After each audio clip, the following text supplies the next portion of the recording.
नमस्कार, हमारे खास प्रोग्राम शतरंज में आप सभी का बहुत बहुत स्वागत है। मैं हूं मनीष कुमार वर्मा। HNN 24x7 देख रहे हैं आप। देश में पिछले 27 साल से एक बिल का जिक्र बार बार होता रहा है। किसी भी पार्टी ने इस बिल का नाम नहीं बदला। यह था महिला आरक्षण बिल। 27 साल बाद 19 सितंबर 2023 को लोकसभा में महिला आरक्षण बिल को नारी शक्ति वंदन अधिनियम के नाम से पेश किया गया और 20 सितंबर को भारत की नारी को लोकसभा और विधानसभा में 1/3 आरक्षण की शक्ति देने वाला बिल लोकसभा से पहली बार पास हुआ। लोकसभा में 2 दिन तक चली लंबी बहस के बाद महिला आरक्षण विधेयक पर मुहर लग गई। यह विधेयक 2/3 बहुमत से पारित कर दिया गया। लोकसभा में विधेयक के पक्ष में 454 वोट पड़े, जबकि इसके विरोध में 2 मत पड़े। बिल के खिलाफ AIMIM के प्रमुख असदुद्दीन ओवैसी और उनकी ही पार्टी के सांसद इम्तियाज जलील ने वोट किया। लोकसभा राज्यसभाओं में महिलाओं को 33% आरक्षण देने वाली नारी शक्ति वंदन अधिनियम को लोकसभा में ज्यादातर दलों का समर्थन मिला। सदन में पहले दिन हुई चर्चा में विपक्षी दलों ने विधेयक में ओबीसी महिलाओं के लिए आरक्षण का प्रावधान करने और बिना परिसीमन के ही कानून लागू करने की मांग की।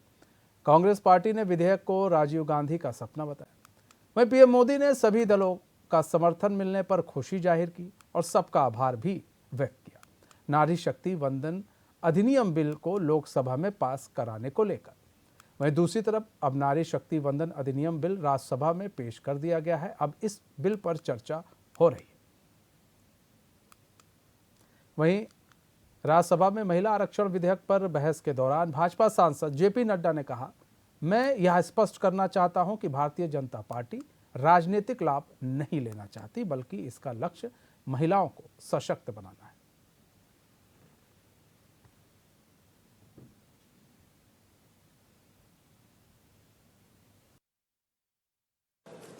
आदरणीय अध्यक्ष जी, मैं सिर्फ 2-4 मिनट लेना चाहता हूं। कल भारत की संसदीय यात्रा का एक स्वर्णिम पल था।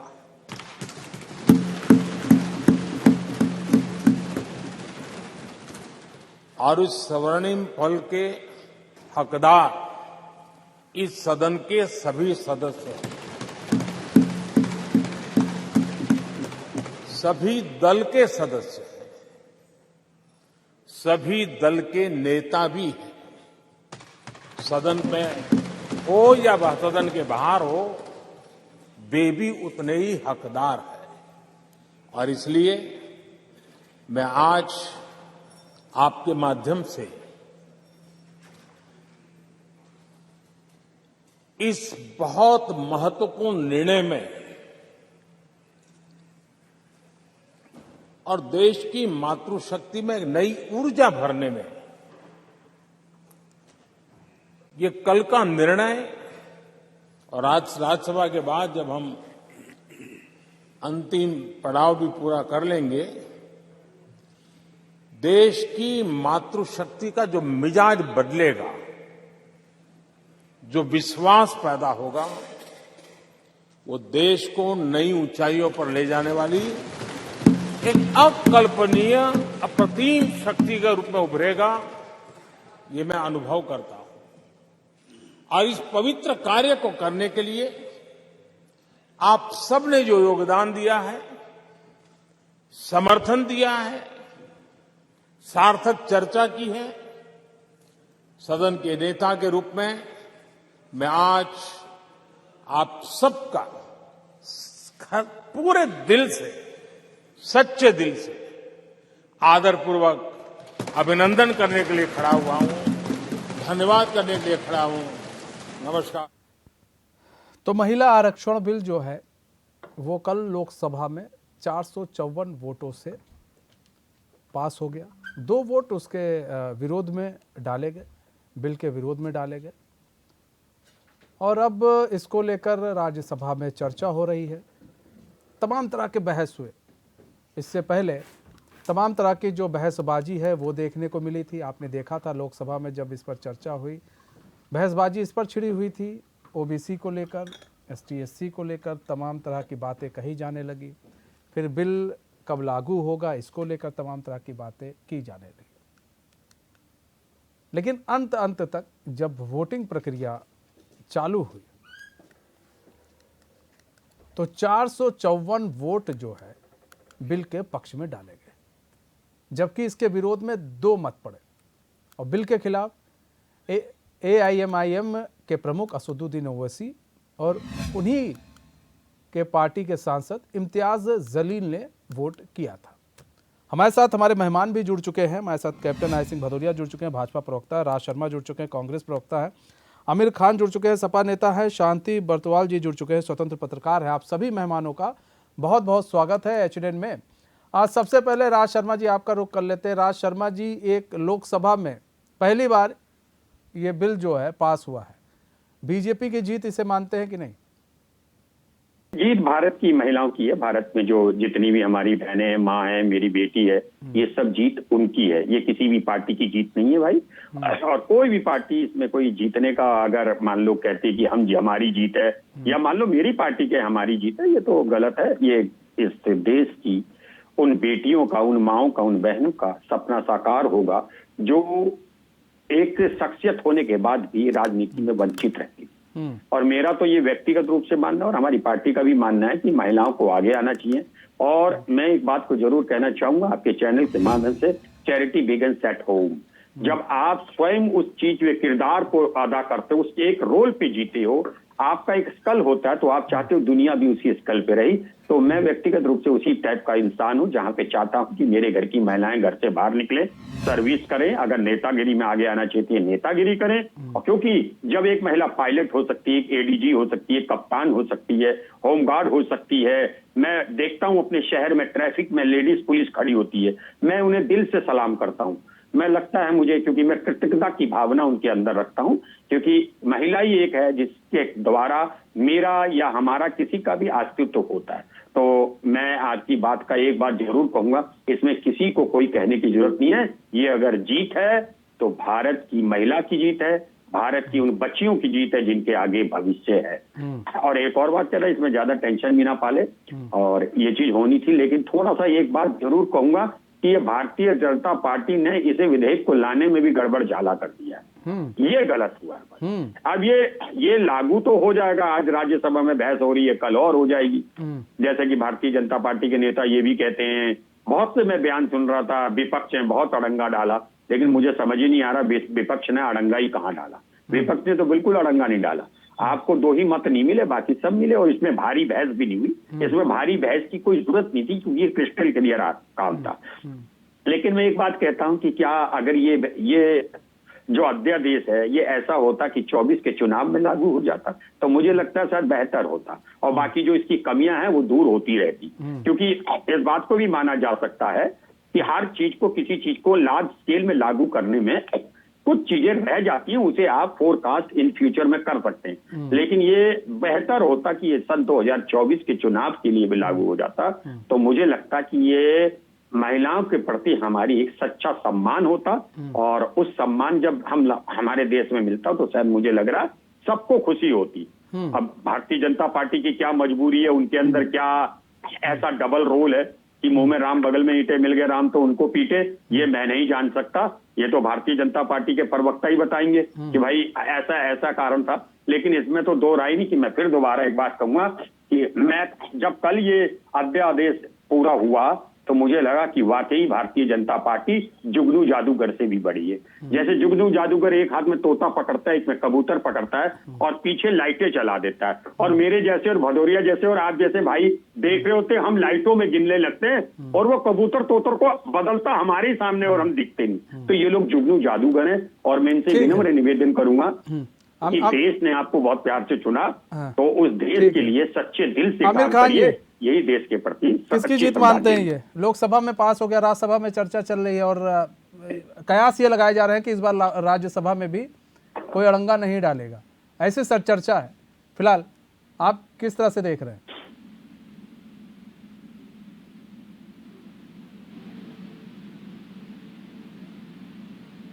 है, महिलाओं की जीत है और ये बहुत पहले भी हो जाना चाहिए था, लेकिन किसी कारणवश 8 बार चलता रहा, अब हुआ बहुत अच्छा हुआ। और मैं तो कहूंगा कि हमारे जो देश के प्रधानमंत्री हैं वो इतने प्रभावी हैं और इतनी चीजों को जल्दी में करते हैं, तो इसे 2024 के बाद क्यों इंतजार करना, 2024 में लागू कराया जाए। दूसरी एक बात और, बहुत सारी चीजें हमारे देश में प्रधानमंत्री के माध्यम से ऐसे लागू कराएगी कि रात को 8 बजे ऐलान कर दिया जाता है भाई आज से ऐसा। तो मैं तो कहूंगा कि एक इस तरह का भी प्रस्ताव लाया जाए कि प्रधानमंत्री की कुर्सी पे बैठने में भी उन 5 वर्षों में आरक्षण दिया जाए कि इतने समय के लिए महिला आवश्यक रूप से बैठेगी और उसे किसी साल किसी वर्ष पत्र में लागू किया जाना चाहिए।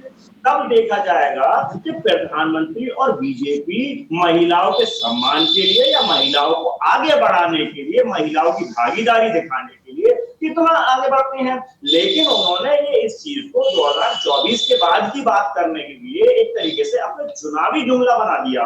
इस चुनावी जुमले के अगर हिसाब से देखा जाए तो 8 बार पहले भी ये हो चुका है। मैं तो कहता हूं कि आज ये लोग सत्ता में है, पार्टी में है, इनका सब कुछ है, तो ये अभी से इसे 2024 के लिए लागू कराए ताकि इसका महिलाओं को फायदा मिल सके। ठीक है। कैप्टन आय सिंह भदौरिया जी, एक बहुत बड़ी जीत के रूप में आप लोग इसको देखते हैं कि लोकसभा में पास हो गया, पहली बार लोकसभा में ये बिल पास हुआ है और दूसरी तरफ राज्यसभा में भी चर्चा चल रही है, लेकिन कहा जा रहा है ये सब जुमलेबाजी है। देखो ये विपक्ष है, कितने भी अच्छे कार्य होंगे इन्हें कमी निकालना है और लोकसभा और राज्यसभा में दोनों में पास होना ही होना है वो लोग, क्योंकि इसके ऊपर ये विरोध कर ही नहीं सकते।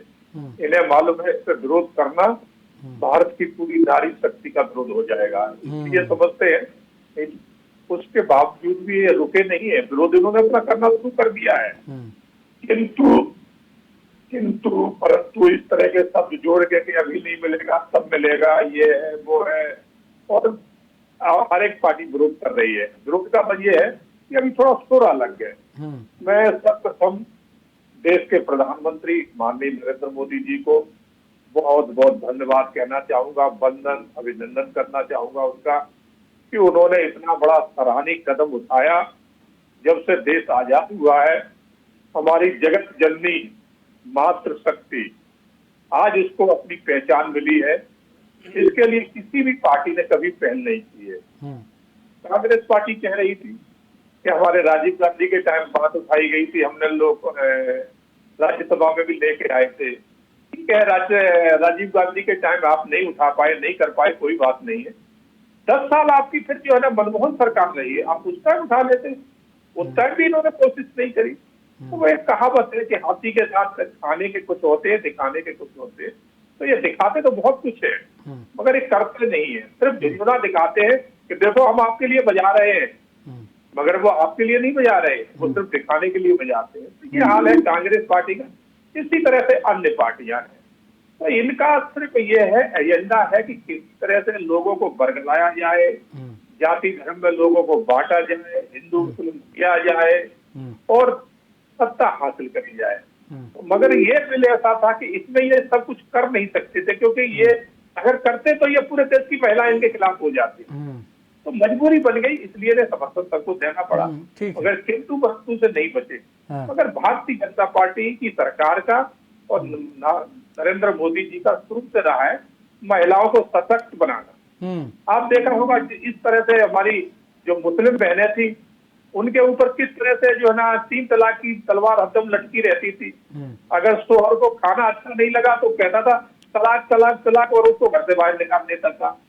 कितनी महिलाएं ऐसी घूम रही थी, हमारे काफी परिचित, तो हमारी बहन बेटी मुस्लिम बहन बेटी हमारी परिचित थी, वो बेचारी कहती थी बोले मेरा तो कोई कसूर ही नहीं है, बोले शाम को उसको सब्जी अच्छी नहीं लगी, मुझे 3 तलाक देके भगा दिया।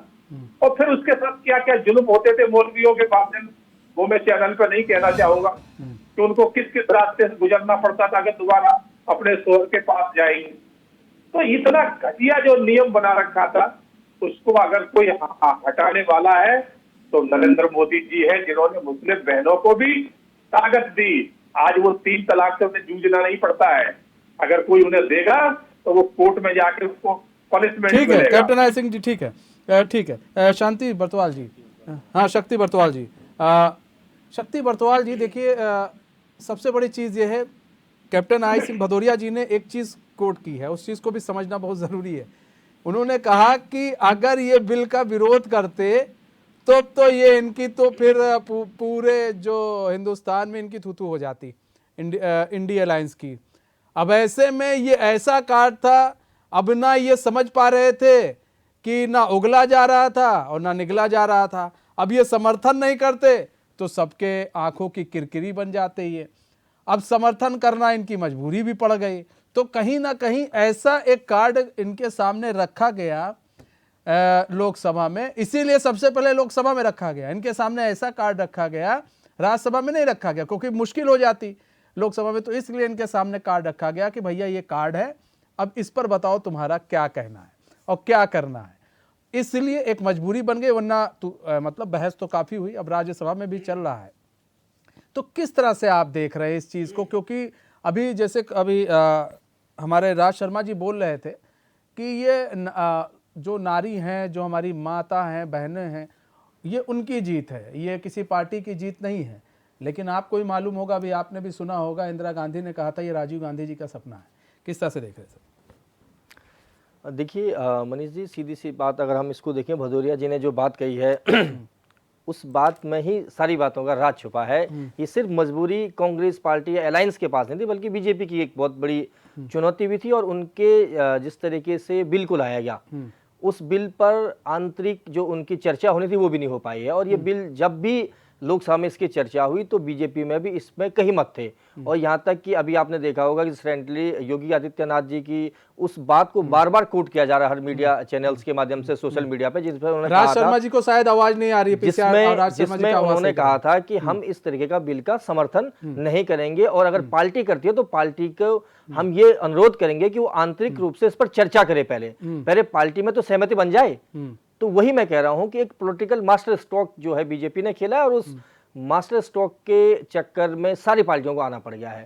सवाल इस बात का नहीं है, कोई भी इस बात का विरोध इसलिए नहीं कर, कई बार कुछ परिस्थितियां ऐसी बन जाती हैं कि आप उसका चाहकर भी विरोध नहीं कर सकते हो, लेकिन क्या आप उसके लिए कितना प्रिपेयर हैं, क्या आप वाकई महिलाओं को सशक्त करना चाह रहे हैं? अगर उसकी आपकी एक मंशा होती तो पॉलिटिकल पार्टियों के विजन में भी दिखाई देता। हम ये कह रहे हैं, दूसरा जो इसका कानूनी पक्ष अभी जो सामने आएगा, लोकसभा और राज्यसभा में बिल तो पास हो जाएगा, लेकिन इसको कोई भी बड़ी आसानी से सुप्रीम कोर्ट में इसको चुनौती दे देगा। इसका इसलिए चुनौती दे देगा, किसी भी प्रक्रिया में आरक्षण 50% से आगे नहीं हो सकता है। यहां जो मुश्किल आ रही है, 543 सीटों में 272 से ऊपर अगर आरक्षण जाता है, और यहां सीधा जा रहा है क्योंकि SC ST का ऑलरेडी 131 सीटों पर आरक्षण आज की डेट में है, और 181 आरक्षण अब आप महिलाओं को भी देंगे, तो ये 300 से ऊपर तो आरक्षण हो जाएगा। तो इसको बड़ी आसानी से, और सुप्रीम कोर्ट इसको खारिज भी कर सकता है, इसमें कोई दो राय नहीं है, क्योंकि सुप्रीम कोर्ट के ही ऐसे सैकड़ों फैसले हैं जिसमें उन्होंने कहा है कि ये प्राकृतिक न्याय के खिलाफ होगा अगर हम किसी भी प्रक्रिया में 50% से आगे आरक्षण को लेके जाते हैं। तो पहली तो यही बात।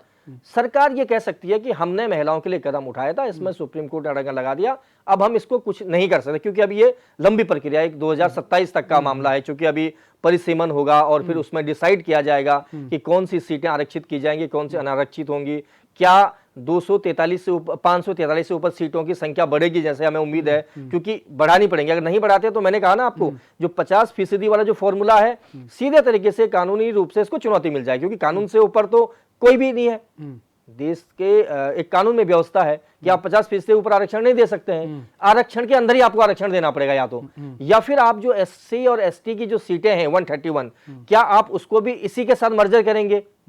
तो ये तमाम चीजें अब आगे आएंगी। सवाल यह है कि क्या इसमें पॉलिटिकल पार्टी बीजेपी को लीड मिली है? मुझे लगता है कि बहुत लीड इसलिए नहीं मिल पाई है क्योंकि इसमें जो विरोध है वो नहीं हो पाया है, और हर पॉलिटिकल पार्टी इसके समर्थन में आ गई। तो वो एक जो पॉलिटिकल मास्टर स्ट्रोक खेला था, उसमें कहीं ना कहीं हर एक ने अपनी रोटी सेकने का काम कर दिया। लेकिन जो मैंने आपको कहा कि अगर वाकई सिंसियर होती पॉलिटिकल पार्टियां, तो चाहे वो कांग्रेस पार्टी है, चाहे वो समाजवादी पार्टी है, चाहे भारतीय जनता पार्टी है, ये इनको एक देश में कानून की आवश्यकता ही नहीं थी। अगर इनकी इंटरनल डेमोक्रेसी इतनी अच्छी होती है, कहते कि नहीं हम 33% सीटों पर महिलाओं को टिकट देंगे, और वो जो महिलाएं जीत के आती, वो जनरल सीट पर भी जीत के आती, जहां पर आरक्षण नहीं होता तो ज्यादा सशक्त होता। संयुक्त राष्ट्र संघ ने एक रिपोर्ट जारी की है, पूरे दुनिया के अंदर 26% महिलाओं का प्रतिनिधित्व है अभी। तो जो विकसित देश हैं वहां पर भी महिलाओं को प्रतिनिधित्व डायरेक्ट वे में है, इनडायरेक्ट वे में नहीं है, यानी कि वो आरक्षण के समर्थक नहीं है। वो ये कहते हैं कि प्रतिनिधित्व मिलना चाहिए। लेकिन शक्ति बरतवाल जी, इसी को लेकर तो कहा जा रहा था कि हम ये नहीं चाहते हैं चीजें सुप्रीम कोर्ट में जाएं और फिर बाद में लटक तो चली गई, ये अगर आज की स्थिति में तो चले गई है, 100% चले गई है। मैंने कहा ना आपको कि 543 सीटों पर आपकी 300 से ऊपर तो आरक्षण हो गया। 131 तो ऑलरेडी आरक्षण है, इसीलिए और 181 ये हो गया। इसीलिए तो लोकसभा और राज्यसभा में सीटों को बढ़ाया गया। आप देखिए जो इसका स्ट्रक्चर बनाया गया है, लोकसभा और राज्यसभा में सीटों को बढ़ा दिया गया है, क्योंकि आने वाले समय में जो सीटें हैं वो बढ़नी तय हैं, ये तो होता है। वही मैंने कहा, अगर सीटें बढ़ती है लेकिन किस सीमा तक आप बढ़े, आप मैंने यही कहा ना, पॉलिटिकल पार्टीज का कई बार बहुत सारी चीजें मैनेज होती हैं, वो क्या करना चाह रहे हैं ये आपको भी और हमको भी नहीं पता होता है। मैंने कहा ना, कई ऐसी योजनाएं हैं जो बहुत अच्छी लग रही हैं, आपको लागू कर दी जाती हैं, लेकिन तकनीकी रूप से उनको भी सामने लागू करने वाले को पता है कि ये फंसेंगी चीजें, वो फंसती हैं। तो सवाल मैंने ये कहा कि इसका स्वागत तो सभी कर रहे हैं, महिलाओं का प्रतिनिधित्व मिलना चाहिए, लेकिन हमें सिर्फ ये कहकर कि उनको हमें एक स्पेस देकर और एक कैटेगरी में लेकर आगे बढ़ाना है, नहीं, हमें उनको हर रूप में आगे बढ़ाना पड़ेगा। चाहे उनकी एजुकेशन का मामला हो, चाहे उनकी हेल्थ का इशू हो, हमें हर मामले में महिलाओं की भूमिका सुनिश्चित करनी पड़ेगी। और फिर पॉलिटिकल पार्टियों को इसमें बड़ी पहल करनी पड़ेगी। जो मैंने आपको कहा कि पार्टी ही अपने अंदर कह सकती थी कि अगर हम 543 सीटों पर कैंडिडेट को खड़ा कर रही हैं तो हम 33% सीटों पर आज से ही, क्यों नहीं 2024 से। और जो पार्टी ये कह रही है कि 27 में लागू होगा, मैं कहता हूं भारतीय जनता पार्टी को ये कह देना चाहिए कि कानूनी रूप से और लोकतांत्रिक प्रक्रिया में तो ये 2027 में लागू होगा, लेकिन हमारी पार्टी इसको आज से ही लागू करती है, और वो कर सकती है, इसमें कोई रोक ही नहीं सकता है। यही कांग्रेस को भी करना चाहिए, यही समाजवादी पार्टी को भी करना चाहिए। तो तब अगर हम माने कि जो आपने संसद के अंदर वोट किया है उस वोट का कहीं ना कहीं असर है और आप वाकई दिल से इसको लागू करना चाहते हैं। बीजेपी तो गिना रही है ना कि हमने देखिए इतने हमें सांसद हैं, हमारे इतनी मंत्रियां हैं, क्या नाम है, 4% है, ठीक है, कहाँ 33% की बात कर रहे हैं? नहीं, मतलब ये गिना रहे हैं कि हम इतने हमारे यहाँ हैं जो हम महिलाओं को दे रहे हैं, हमारे यहाँ महिला तो गिना रहे, सभी पार्टियां गिना रही है फिलहाल। ठीक है, राज शर्मा जी देखिए, सवाल ये है, आप कह रहे हैं कि बीजेपी की ये नहीं है, ये इसमें महिलाओं और सब जीती हैं, महिलाएं जीत रही हैं, लेकिन सवाल ये है राज भाई, जब बिल रखा जाता है सदन के पटल पर तब आप ही लोग इसके होड़ में लग जाते हैं कि ये जी हम लेकर आए थे, जी राजीव गांधी जी के समय का था, जी कांग्रेस के समय था, जी मनमोहन जी के समय का था। तो सर ये होड़ तो आप लोग लगा रहे हैं ना। बीजेपी ने तो कह दिया कि ठीक है भैया, आप ही ले लो, इसका श्रेय आप ले लो, हमें मतलब नहीं है, लेकिन बिल को पास करवा दो। उसने तो कह दिया कि आप ले लो, हमसे मतलब नहीं, लेकिन बिल को पास करवा दो। तो होड़ तो आप लगा रहे हैं, महिलाओं का तो सम्मान है ही है, लेकिन होड़ तो आप लोग लगा रहे हैं ना कि इसमें कि होड़ लग रही है कि नहीं जी हमारा बिल है जी।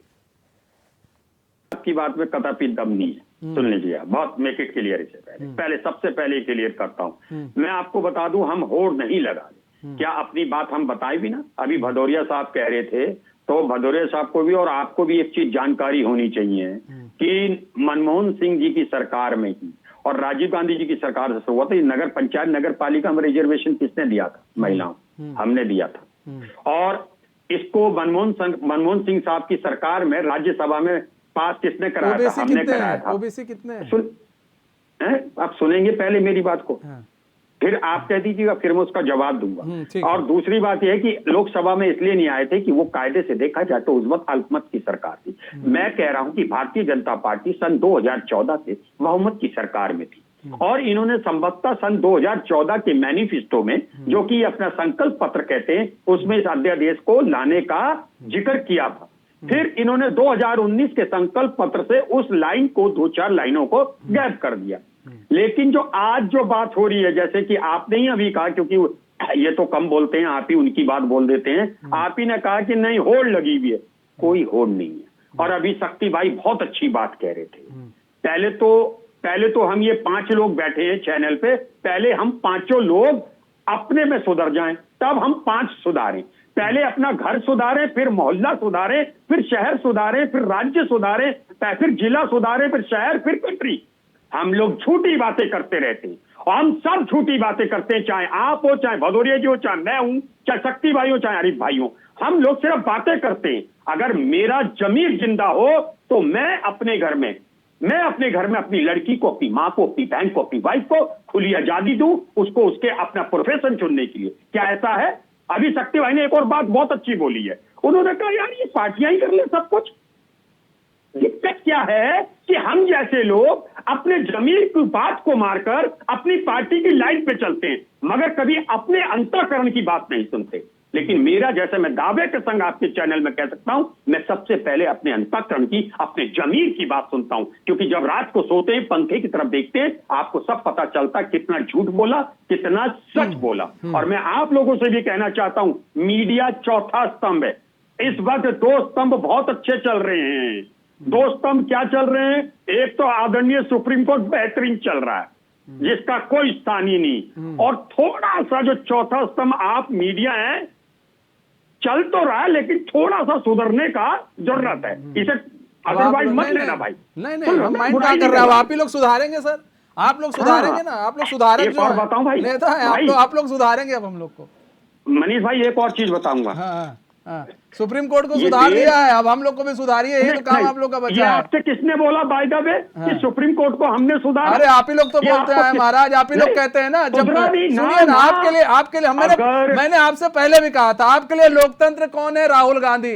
अगर राहुल गांधी को सजा होती है तो लोकतंत्र की हत्या होती है, अगर राहुल गांधी को सजा खत्म हो जाती है तो लोकतंत्र आपके लिए जिंदा हो जाता है। जब तक सजा थी, सुनिए, जब तक सजा थी तब तक आपके लिए सारे कोर्ट, सारे सब संविधान, सब कुछ बीजेपी के कब्जे में थे। जैसे सजा पर रोक लगा दी सुप्रीम कोर्ट ने, क्या बात है, अब तो सुप्रीम कोर्ट आपके लिए बढ़िया। मेरी सुन लो फिर, मीडिया तो आप लोग के लिए वैसे भी बेकार है। मनीष भाई तो इतना बात कह देना। मनीष भाई ये कानून बना है धाराओं में, ये कानून बना है धाराओं में। थप्पड़ की सजा उम्र कैद नहीं होगी। आप क्या बात करते हैं? तो राहुल गांधी को उम्र कैद हुई थी क्या? राहुल गांधी को उम्र कैद हुई थी? राहुल गांधी को उम्र कैद हुई थी? क्या बात करते हैं सर? राहुल गांधी को उम्र कैद हुई थी? बर्बाद करा दोगे क्या? राहुल मतलब जो कोर्ट, सुनिए, जिन कोर्ट में राहुल गांधी का केस चला वो खराब थे क्या? क्या बात करते हैं सर?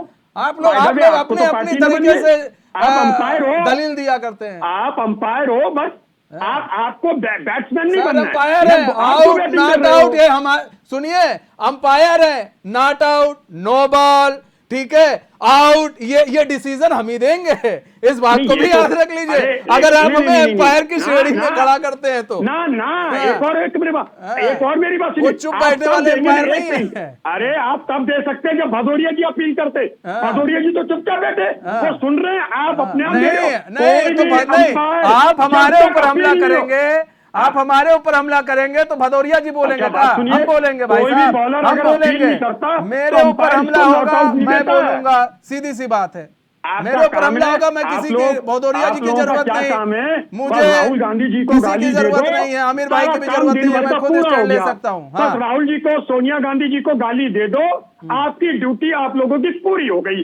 ये आप लोगों का एजेंडा है और दावा करो इस एजेंडे में आप लोग सक्सेस नहीं होंगे। यही तो बात है, मीडिया सर गाली नहीं दे सकता है, मीडिया बहुत शांत प्रवृत्ति का है। आप समझ नहीं पाते हो राज भाई, समझो पहले मीडिया को। चलिए अब सवाल पे आ जाए राज भाई, हमें मत सुधारिएगा, आप लोग खुद सुधरने, आप लोग को सुधरना है। सुनिए, आप लोग को सुधरना है, सबसे पुरानी पार्टी है और आप लोग सुधरेंगे नहीं, सबसे पुरानी पार्टी है। बर्तवाल जी की बात आप कर रहे थे और बहुत अच्छी बात आपने कही कि बर्तवाल जी ने बड़ी अच्छी बात कही है, महिलाओं को कम से कम 33% आरक्षण की बात है, तो आप लोग कम से कम सबसे पुरानी पार्टी हो क्या आप दे देते ना, आप ही कर दिए होते सर। राज्यसभा में कौन लाया था, पास कराया था उसे, वह हमारा बहुमत। और लोकसभा में क्यों नहीं लाए थे? काहे का डर था? क्यों डर था? लोकसभा में क्या डर था? लोकसभा में क्या डर था 2010 का? फिर आप गलत हो। एक और मेरी बात सर, उस पर ना जाइए। सही पूछो तो सरकार कोई नहीं गिराना चाहता, सच्चाई को भी तो बोलो यार। सरकार, मगर वहाँ हमारे कि आपको डर था कुर्सी का, जनता का नहीं, महिलाओं का नहीं, कुर्सी का डर था आपको। साफ कहिए, आपने कह दिया है इस बात को कि कोई नहीं चाहता सरकार गिराना, आपको जनता से मतलब नहीं था। क्या बात करते हैं? अगर आप ही की कुर्सी नहीं रहेगी तो एंकरिंग कौन करेगा? कुर्सी तो सर सबको चाहिए। जनता के हक के लिए लड़ने पर अगर मेरी कुर्सी जाती है तो कल जाती है, आज चली जाए। सर, जनता के हक की बात करने पर मेरी कुर्सी कल जाती है तो आज चली जाए। मैं ये ऑन एयर बोल रहा हूं, जनता की बात करने पर मेरी कुर्सी कल जाती है, आज चली जाए। मैं आप लोग की तरह राजनीति वाला आदमी नहीं हूं, मैं जनता के हक के लिए इस कुर्सी पर बैठा हूं सर, पढ़ाई करके यहाँ पे मैं शब्द नहीं होगा। I am not talking about you only, मैं आप लोग कह रहा हूं। आप जो मेजोरिटी हो, बेसिकली पॉलिटिशियन आप ही हो इस वक्त। पॉलिटिकल जो पार्टियां हैं वो कम है, सर बुद्धि बहुत ज्यादा है हमारे पास। आप लोग जो एजेंडा चला रहे हो, राज भाई बुद्धि बड़ी ज्यादा है, बुद्धि बड़ी ज्यादा है। आप लोग बिना एजेंडे के आते हो ना, हम ही लोग एजेंडा चलाते हैं, आप लोग कहाँ एजेंडा चलाते हो? देश की ना कांग्रेस पार्टी एजेंडा बिना एजेंडे के काम करती है, हम ही लोग एजेंडा चलाते हैं सर। बिल्कुल सही कह रहे हो राज भाई, हम ही लोग एजेंडा चलाते हैं और कोई एजेंडा नहीं चलाता है। पत्रकारों से इसीलिए तो आपको नफरत हो गई है, क्योंकि आप लोगों के पास सवाल का जवाब नहीं होता है। पत्रकार पूछते हैं तब आप एक फ्रेम सेट कर देते हो। ठीक है आमिर भाई, आमिर खान जी। भाई देखिए, जैसा कि मेरे बड़े भाई कह रहे थे, इन्होंने कहा कि आप लोग यानी कि मीडिया कर्मी जो है हमारे इसका एक चौथा स्तंभ होता है, ये बात तो सही है। और मैं आपसे एक छोटा सा सवाल करना चाहता हूँ। 2022-23 की जो हमारे 180 देश हैं, उन सब जगहों के जो मीडिया है, उसमें हमारे देश के मीडिया का जो पायदान है वो इस वक्त क्या है, और अब से 5 साल पहले क्या था और 10 साल पहले क्या था? आप इसका जवाब अगर मीडिया पे देने में थोड़ा सा हिचक महसूस करें तो कोई बात नहीं, मैं आपको बता देता हूं कि इस वक्त 160वें नंबर पर हैं हम, और 160वें नंबर का मतलब यह है कि हम केवल 19 देश मात्र। आमिर भाई एक चीज बताए ना, आमिर भाई एक चीज बताए ना, नहीं पहली बात तो सुनिए, यहाँ पर मीडिया के लिए जवाब देने के लिए आप लोग को नहीं बुलाया गया, लेकिन मैं आपको, अब आपने पूछ दिया तो इतने पे मैं इतना जवाब दे देता हूँ कि ये जो आप रैंकिंग लेकर चल रहे हैं ना, अगर मान्यवर, अगर मैं रैंकिंग लेकर बैठ जाऊं ना सपा की, तो मुंह से बोलती नहीं निकलेगी सर। ठीक है, इसलिए हम लोग रैंकिंग में नहीं बोलते हैं। क्यों? क्योंकि रैंकिंग से मुझे मतलब नहीं है, किसने मीडिया को क्या रैंकिंग दी मुझे उससे मतलब नहीं, मैं किस रैंक पे मुझे मतलब नहीं है। मैं बेस्ट करने पर हूँ, मैं बेस्ट करता हूँ, मैं बेस्ट करने पे कोशिश करता हूँ। अब कोई मुझे रैंक, सुनिए सर, सुनिए, कोई नंबर 1 पर कभी होता है, अरे सुन लीजिए ना आमिर भाई, कभी कोई नंबर 1 पर होता है, कभी 10 पर होता है, कभी 20 पर होता है। तो नंबर पे मत खेलिए, नंबर पर हम खेलेंगे तो दिक्कत आती है। फिर आप लोग फिर बैन पर, फिर आप लोग फिर बैन करने लगते हैं। तो रैंकिंग नहीं है, ना ही समाजवादी पार्टी की दी हुई है, ना ही कांग्रेस की दी हुई है। एक बात और, अब जब हम बात करते हैं या हमारे बड़े भाई कांग्रेस से बात करते हैं, तब आप इतनी वही तो बात है, यही तो बड़े भाई हैं आपके। कल तक जो बड़े नहीं थे आज बड़े भाई हो गए, कल तक जो बड़े नहीं थे आज बड़े भाई हो गए। आमिर भाई, कल तक जो बड़े भाई नहीं थे, साइकिल पर बैठाना नहीं चाह रहे थे, आज बड़े भाई हो गए। बड़े भाई हमारा संस्कार है। मैंने कुछ नहीं है सर, कुछ नहीं है, तो आप बताइए ना। हमारे सीधी सी बात है सर, ये बताइए, महिला आरक्षण बिल पर हम चर्चा कर रहे थे, महिला आरक्षण सर, महिला आरक्षण पर बताइए कि जो महिला आरक्षण बिल पास हुआ, अभी राज शर्मा जी कह रहे हैं कि भाई ये महिलाओं की जीत है, बिल्कुल महिलाओं की जीत है, लेकिन कहीं ना कहीं एक सांसद ने बीजेपी के कहा था कि जो सबसे पहले गोल मारता है ना, और जो सबसे ज्यादा गोल मारता है, चर्चा उसी की होती है। तो भाई गोल तो बीजेपी सांसद ने मार दिया, लोकसभा में लागू हो गया, तो चर्चा तो इन्हीं की होगी, इन्होंने ही लेकर आए थे। मनीष भाई, बीजेपी ने अभी इस तरह की चर्चा कही और पारित करा, इस तरह की बातें देखिए 27 सालों में 8 बार आ चुकी है, और उसके बाद लागू होते होते किनारे पे आते आते उसे कैंसिल कर दिया गया है, उसे रद्द कर दिया गया है। तो मैं इस बात को कहूंगा 2024 में लागू करवाइए ना आप इनसे, अगर इन्हें गोल लेना है, गोल का आमिर भाई अपना नाम आगे लाना है, तो 2027 क्यों, अरे 2024 में लागू कराइएगा ना। मैं इस बात, हर चीज का अपना एक तरीका होता है कि नहीं होता है अदर पार्टी की, तो आमिर भाई किसी चीज का अपना, किसी चीज का तरीका होता है कि नहीं होता है, कि नहीं बिल लेकर आए इसको तुरंत लागू हो जाएगा। अगर वायनाड, सुनिए ना, वायनाड महिला आरक्षण, सुनिए वायनाड, अगर महिला आरक्षण को दे दिया जाए, अपनी पार्टी के लिए लोगों को गुमराह कर सके, केवल ये वो नहीं, कांग्रेस ये कह दे कि अगर, सुनिए, यही बात कही जा रही थी संसद के अंदर कि अगर बीजेपी अगर इसको लागू करने पर आए और फिर जाए और कहे कि नहीं वायनाड महिला आरक्षण पर है, और असदुद्दीन ओवैसी की सीट महिला आरक्षण पर है, और भी कई सीट हैं जो महिला आरक्षण पर है, तो आप ही लोग बवाल करेंगे। तो इसलिए हर चीज का अपना एक कानून है, कानून है, संविधान से ही ना चलेंगे कि बिना संविधान के चलेंगे, कि बिना संविधान के चलना है। तब तो आप लोग वैसे भी कहते आए हैं लोकतंत्र की हत्या बीजेपी करती है, अभी बिना संविधान के चल जाए तो कहेंगे कि लोकतंत्र की हत्या है। मैं आपको एक बात कहना चाहूंगा, बीजेपी के लिए बहुत अच्छा मौका है, बहुत अच्छा चांस है कि लोकतंत्र की मतलब संविधान न माने, पहले लागू। अच्छा, मतलब संविधान न माने, 2024 में तो आने 2026 तक परिसीमा, 2024 में इनके सारे पत्ते सब बिछ जाएंगे, कुछ नहीं होना है ना। तो इसलिए मैं तो कहूंगा कि अगर इन्हें इसका ताज पहनना है तो 2024 में लागू कर दे। भाई देश, इतने बड़े देश को चलाने वाले हमारे प्रधानमंत्री विश्व गुरु कहलाते हैं, तो विश्व गुरु के पास थोड़ी सी शक्ति तो होगी, उन शक्तियों का इस्तेमाल करें। वही शक्ति बोल रही है ना कि संविधान करवा दें। संविधान आप लोगों के सुनिए, राहुल गांधी ने सवाल उठाया, डिम्पल यादव ने सवाल उठाया, कई लोगों ने सवाल उठाया, जिसका जवाब क्या नाम है गृह मंत्री ने दिया है। ठीक है, ना इधर की ना उधर की उन्होंने दिया है जवाब कि भाई किस लिए नहीं हो रहा है, हम संविधान से ना चलेंगे कि बिना संविधान के हम काम करेंगे कि नहीं। अब सुनिए ना, सुनिए, जिन्होंने संविधान की बात कही वो अपनी आवश्यकता अनुसार संविधान में तोड़ मरोड़ कर लेते हैं, ये तो सब जानते हैं, किससे छुपा है। अच्छा, तो इसमें भी तोड़ मरोड़, अरे तो बिना महाराज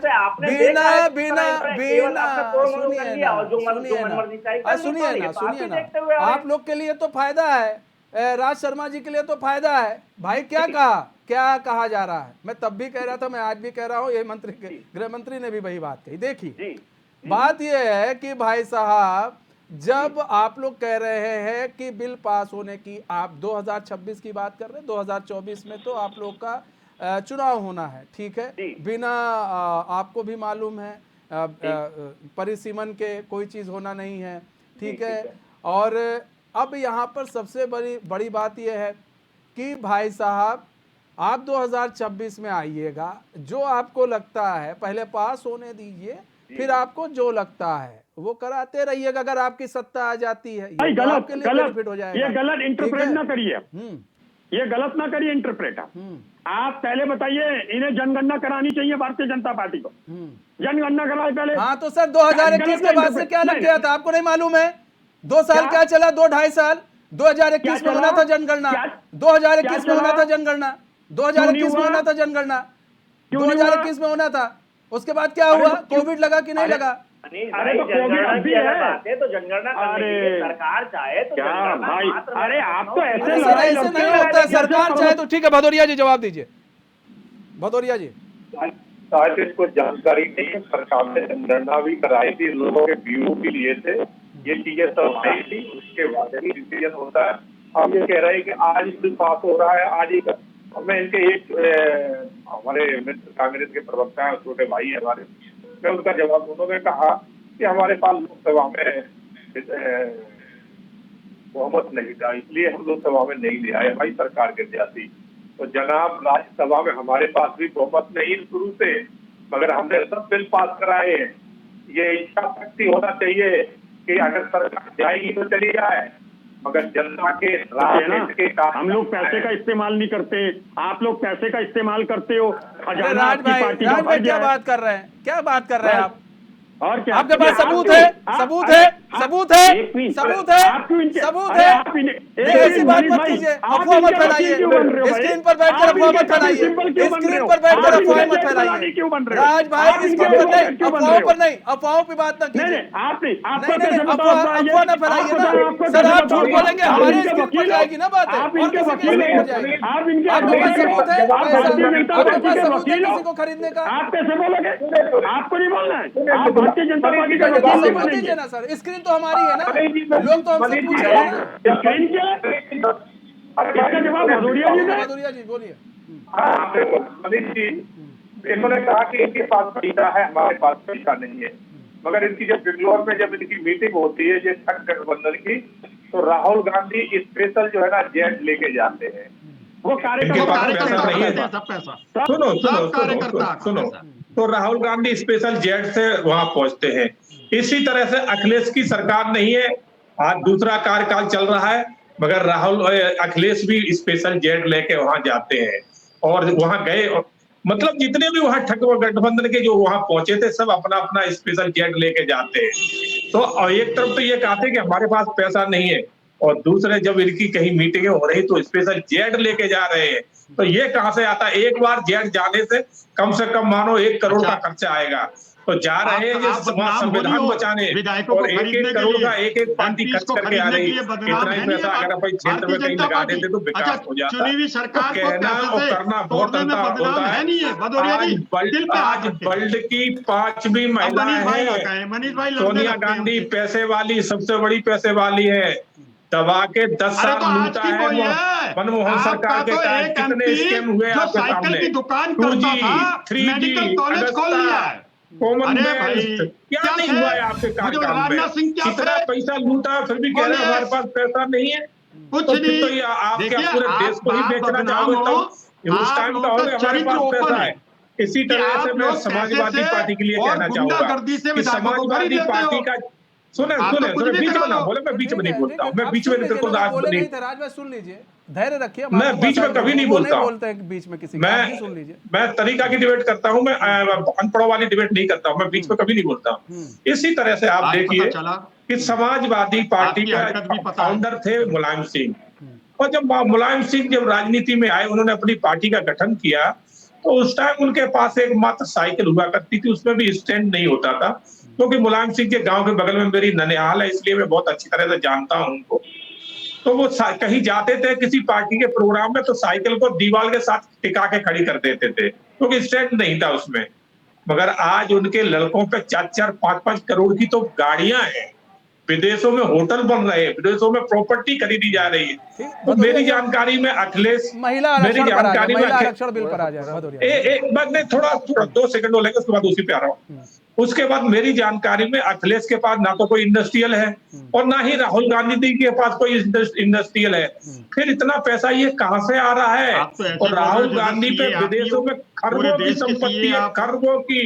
और मैं एक बात और कहना चाहूंगा कि राहुल गांधी के जीजाजी रॉबर्ट वडेरा, जब उनकी शादी हुई थी, तो उनके फादर मुरादाबाद में पीतल के बर्तन बेचने की दुकान चलाते थे। मगर आज वो अरबों खरबों पति है, विदेशों में संपत्ति है। एक तरफ ये कह रहे हैं कि हमारे पास पैसा नहीं है, सर तो खाली हो गया, मुंह भर गया, लपर लपर जो चाहे बोल दे। यहाँ पर सवाल ये है, दिमाग खाली है, मुंह भरा हुआ है, कि देखिए एक चीज, तो मुंह खाली तो करना ही है। अब जैसे राज्यसभा, ये प्रवक्ताओं की गलत बात है यहाँ पर। ठीक है राज भाई, एक मिनट आते हैं ना। शक्ति बरताल, देखिए यहाँ पर अब जब महिला, अब यहाँ पर राज्यसभा में चर्चा हो रही, हो सकता है वहाँ पर भी पास हो जाए, बार बार ये आ रहा है। तो भाई हर चीज़ का अपना एक कानूनी कार्यक्रम है, हर चीज़ अपने संविधान से चलेगी। जो क्लॉज है, अनुच्छेद है, उसके तहत हम काम करेंगे ना। अगर हम उसके तहत काम नहीं करेंगे तो भी दिक्कत है, अगर उसके तहत काम कर रहे हैं तब भी दिक्कत है। अब 2024 में कहा जा रहा है इसे लागू कर दो, लेकिन ये लागू कैसे होगा? सबसे बड़ा सवाल तो ये है भाई। इसको इसलिए लाया गया, आप इसको राजनीतिक दृष्टिकोण से भी देख रहे हैं तो देखिए, वो तो इसीलिए लाया ही गया है। इनको तो फायदा चाहिए, इसमें कोई दो राय नहीं है कि बीजेपी इसको लेकर आई है राजनीतिक दृष्टिकोण से ही लेकर आई है। वो भी चाहती है उसको फायदा मिले, बेनिफिट मिले, वो मिलेगा, उसको कोई वो नहीं है। लेकिन सवाल ये है कि भाई वो लेकर आ गई, उसका जो था वो तो कहेगी भाई हमने अपने मैनिफेस्टो में एक काम पूरा कर दिया, बाकी आप लोग देखिएगा, अगर हम आते हैं तो हम करेंगे ही करेंगे। लेकिन कुछ चीजें हैं, अगर आप इस तरह से बहस करेंगे तो ये तो बीजेपी को एक मौका मिल जाएगा इंडिया अलायंस को कहीं भी गलत साबित करने के लिए कि भाई बिना कानून के हम कहां, बिना संविधान के हम। और बार बार यही राज्यसभा में भी कहा जा रहा है और बार बार यही लोकसभा में भी बातें हुई थी। निश्चित रूप से मनीष जी, मैंने जैसे आपको शुरुआत में भी कहा था कि हर चीज़ की प्रक्रिया निश्चित रूप से एकाएक इसको लागू नहीं किया जा सकता, क्योंकि जब तक सीटों का बंटवारा नहीं होगा, आप आरक्षण के रोस्टर को नहीं लगाएंगे और कौन सी सीट किस सीट पर आप करेंगे, जब तक ये संभव नहीं है। और इसमें एक लंबी प्रक्रिया है, कोई ऐसा मैकेनिज्म नहीं है कि आज रात आपने बटन दबाया और कल जो है महिला सीटों को अलग कर दिया, ST SC की सीटों को अलग कर दिया, क्योंकि एक लंबी प्रक्रिया होती है। जब भी सीटों का जो बंटवारा होता है, जो आरक्षण की प्रक्रिया होती है, वो कम से कम 5 साल पहले से जारी हो जाती है और फिर उसमें एक नोटिफिकेशन जारी होता है कि कौन सी सीट किस समय आरक्षण होगा। तो चूंकि अभी तो SC और ST की सीटों का आरक्षण हुआ है, तो निश्चित रूप से प्रक्रिया में लंबा समय लगता है। राज्यसभा से कानून पास होगा, फिर ये कानून का रूप लेगा, राष्ट्रपति हवा से लेगा, लेकिन बिल्कुल निश्चित रूप से बनेगा। और मुझे नहीं लगता है कहीं भी अब रुक सकता है, ये पास तो होगा, राज्यसभा से भी पास होगा और राष्ट्रपति के यहाँ से भी कानून बनकर निकलेगा। कानूनी जो प्रक्रिया में पेंच आएगा, जब तक सीटें नहीं, अगर सीटें यही रही जो 543 सीटें अभी हमारे पास इन प्रेजेंट में, अगर यही सीटें रहती है और इन्हीं सीटों पर इसको नोटिफिकेशन हो जाता है, ये कानून बन जाता, तो निश्चित रूप से इसे सुप्रीम कोर्ट में कोई भी जाकर इसको चुनौती देगा और ये फिर प्रक्रिया धीमी हो जाएगी, बैकफुट में आना पड़ेगा सरकार को। अगर सीटों का नोटिफिकेशन होता है, रिनोटिफिकेशन होता है और सीटें बढ़ जाती हैं कानून के साथ साथ ही, क्योंकि जो प्रक्रिया चल रही है अभी, अगर सीटें बढ़ जाती हैं 50% से ऊपर सीटें अगर जाते, मैंने कहा जो आरक्षण की व्यवस्था देश में सुप्रीम कोर्ट ने दी है और सुप्रीम कोर्ट ने ये कहा है कि अब इस पर संसद भी चाहे तो कानून नहीं बने, हमने एक लॉक लगा दिया है और ये कैप लगा दी है, क्योंकि 50% से ऊपर जो आरक्षण की पॉलिसी होती है, सुप्रीम कोर्ट ने कहा कि इसमें देश में एक दूसरे तरीके का माहौल हो जाएगा, हर व्यवस्था में आप फायदे के लिए आरक्षण लागू कर देंगे।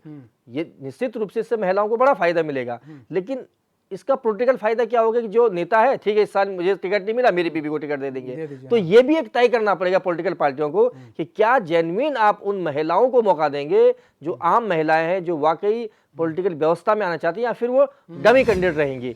ठीक है, इस बार जो लोकसभा सांसद थे, इस बार उनको टिकट नहीं मिला, उनको पत्नी को टिकट मिल गया, अगली बार उनकी बहू को टिकट मिल जाएगा, फिर व्यवस्था तो वही रहेगी। फिर व्यवस्था क्या है, फिर 3 साल बाद जैसे वो सीट बहाल होगी फिर वो सांसद बन के आ जाएंगे। तो फिर इससे क्या एक नुकसान क्या हो सकता है, जो बड़ा नुकसान होगा, जो जेन्युइन था, जो आ सकता था संसद के अंदर, उसका आप रास्ता रोक रहे हैं। तो कई बार बहुत अच्छी चीजें भी बहुत बड़े लेवल पर जिसके दूरगामी परिणाम क्या होंगे, हमें एकाएक तो लगता है कि बहुत कुछ अच्छा हो गया है, लेकिन क्योंकि हमें अब आगे बढ़ना है, आजादी के 75 साल हो गया, अब हम पीछे नहीं बढ़ सकते हैं। जो आज से पहले हुआ हम उन घटनाओं पर रो नहीं सकते हैं कि यार ऐसा हुआ या ये घटनाएं, अब हमें आगे बढ़ना है। और जब हम चांद पर पहुंचने की बात करते हैं तो फिर हमें थोड़ा, मुझे ये लगता है कि सभी को आरक्षण जैसी व्यवस्थाओं पर सोचने की जरूरत पड़ती है, और क्या वाकई जिसको आप आरक्षण देना चाहें, क्या वाकई वो उस व्यक्ति तक आरक्षण पहुंच रहा है। तो ये अभी हमारे देश में इसमें बहुत बड़ी खामी है, तो इस पर सोचने की। और दूसरा, जो पॉलिटिकल पार्टी चिल्ला रही है अभी लोकसभा में, राज्यसभा में, कि आज से ही क्यों नहीं लागू करते, मैं तो कह रहा हूं बीजेपी को इसमें शुरुआत करनी चाहिए और सभी पार्टियों को उनको कहना चाहिए कि कानून तो बन जाएगा 27 में और हम 27 में इसको लागू करेंगे, कोई बात नहीं, लेकिन हमारी पॉलिटिकल पार्टियों ने चूंकि ध्वनिमत से इस कानून का समर्थन किया है, तो हम अपनी इंटरनल कमेटी के अंदर पॉलिटिकल पार्टी तय कर दें कि हमारी जो सीटें होंगी 543, उसमें से हम 33% आरक्षण आज से ही लागू करते हैं। पॉलिटिकल पार्टी कोई रोक थोड़ी रहा है, आपकी पार्टी है, आपने जिसको मर्जी चुनाव लड़ा दो, और वो जेन्युइन लोग भी हो सकता है कि जीत कर आए, हो सकता है कि एक मैच्योर पॉलिटिक्स हमारे बीच में आ जाए। तो इस पर काम होना चाहिए। अगर ऐसा नहीं होता है मनीष भाई, तो फिर आपको ये समझना पड़ेगा, फिर हम वोट के लिए काम कर रहे हैं और फिर हम अपने देश को आगे नहीं बढ़ा रहे हैं, हम पीछे दे रहे हैं। क्योंकि हम जब आजादी का अमृत महोत्सव मना रहे हैं, हम चांद की बात कर रहे हैं, हम कह रहे हैं कि हम विश्व गुरु बन गए हैं, और फिर हम कहते हैं कि नहीं हम तो दीनहीन की स्थिति में हैं। और चूंकि मैंने कहा ना, पॉलिटिकल डर इतनी बड़ी चीज होती है कि आप वहां पर विरोध की कोई गुंजाइश नहीं होती है, वो चाहकर भी विरोध नहीं कर पाएंगे। लेकिन क्या आप अपने देश, अपने संविधान और आने वाली पीढ़ी के साथ क्या न्याय कर रहे हैं, ये सोचने की बात होगी आपको, और इस पर सोचना चाहिए। और अगर वाकई आप जेन्युइन है, आपको आरक्षण की आवश्यकता नहीं, मैं कह रहा हूं सारी पॉलिटिकल पार्टियां बैठ जाएं जिन्होंने वहां पर समर्थन किया है, और वो अपनी मैनिफेस्टो में लाए। राज शर्मा जी, देखिए यहाँ पर बड़ी अच्छी बात की है शक्ति बरतवाल जी ने। यहाँ पर सवाल ये है कि आप क्या 33%, अगर देखिए आप तो ध्वनिमत से आप लोगों ने इस पर समर्थन दिया है, 33% जो है अपने पार्टी में, चलिए बीजेपी नहीं करती या नहीं करती उससे मतलब नहीं है, आप अपने पार्टी में आपके वरिष्ठ नेता लोग अब इस पर चर्चा करेंगे कि 33% हम महिलाओं को ही अब टिकट देंगे। दूसरी 3 आरक्षण, ठीक है, ST SC महिलाओं को ही टिकट दिया जाएगा, ये है, ठीक है, टिकट अब महिलाओं को ही दिया जाए। और दूसरी चीज़ ये, एक तरफ आप लोग कह रहे हैं कि भैया ये लागू नहीं कर पाएंगे, ये सारी चीज़ें हैं, सारी बातें आपने कह डाली हैं, ठीक है। तो अब हमको ये बता दीजिए, जब ये लागू कर नहीं पाएंगे, ठीक है, ये जुमलेबाजी है, तो आपने समर्थन क्यों किया? समर्थन के पीछे का मकसद क्या था आपके? मनीष भाई, सबसे पहले तो मैं आपको ये बता दूं कि ये प्लेटफॉर्म हमें अपनी पार्टी की रणनीतियों को उजागर करने का नहीं। दूसरी बात मैं आपसे ये कह दूं कि ये सवाल आपको भारतीय जनता पार्टी से करना चाहिए था, जो महिलाओं की हितैषी बनती है, ना तो इनका कोई इनका कभी राष्ट्रीय अध्यक्ष महिलाओं के, आप नहीं हितैषी? नहीं, हम तो हितैषी हैं। तब फिर आप हमारी तो महिला अध्यक्ष रही है। हाँ या ना में कह देना चाहिए। क्या है, क्या करने में क्या चीज नहीं, क्योंकि मैं कॉम्पिटेंट अथॉरिटी नहीं हूं, जो भी आपको नहीं लगता होना चाहिए? प्रवक्ता हूं। पहले नहीं, आप अरे अपने एक दिल की मिनट, बात एक बहुत मिनट। सुनते हैं, सुनिए, मैं ये सुनिए, पूछ रहा हूँ। सुनिए नहीं, मैं दिल की बात अंतःकरण कहता हूं। हाँ। मेरे अगर आप मेरे से बात करें तो मैं तो अपने घर में मेरे घर में मेरी महिलाएं सब सर्विस क्लास हैं हाँ। और उन्हें छूट है अपना प्रोफेशन चुनने की। हाँ। अगर वो हम तो अपने आप बच्चों को पार्टी भी की बात कर रहे हैं जाओ, सर, हम कह रहे हैं हम आप बेटे पार्टी से में जाकर नहीं बेटी चाहते को होना मानते चाहिए, हैं। आप नहीं चाहते पार्टी में ही हो, पहले मेरी बात, सभी पार्टियों में। मैं क्या, आप मेरी बात सुने ना, मैं प्रवक्ता हूं, मैं वो बोलूंगा जो डिसीजन होगा। हाँ। मैं फिर- डिसीजन ले नहीं सकता, तो फिर डिसीजन को आप नहीं बताता ले हूं जो सकते, तो फिर पॉलिसी आप बनती है। भदौरिया जी पर ये बात क्यों टाल रहे हैं? क्या चीज? यही बात आप भदौरिया जी पर मैंने क्यों टाल रहे भदौरिया हैं? जी का तो नाम नहीं लिया अभी। अभी आप आपने पूछो, कहा उनसे ना पूछो कि भाई। बीजेपी से पूछना भाई- चाहिए, बीजेपी में भाई वही और तो क्या, इनकी राष्ट्रीय अध्यक्ष कोई महिला बनी? इनकी चीफ मिनिस्टर कौन है महिला इस वक्त? है। बताइए आप। हैं। है कितने मंत्री बना दिए? अच्छा, क्यों? कितनों को सबसे मुझे पहले- बता, आप सबसे ही बता पहले दो। सुनिए, अच्छा, मुझे भदौरिया जी सबसे से कुछ पहले- नहीं पूछना है। हाँ। मनीष भाई, 2019 में भारतीय जनता पार्टी ने वित्त कितनी मंत्री महिलाओं को सबसे टिकट पहले दिया कौन था? महिला बनी?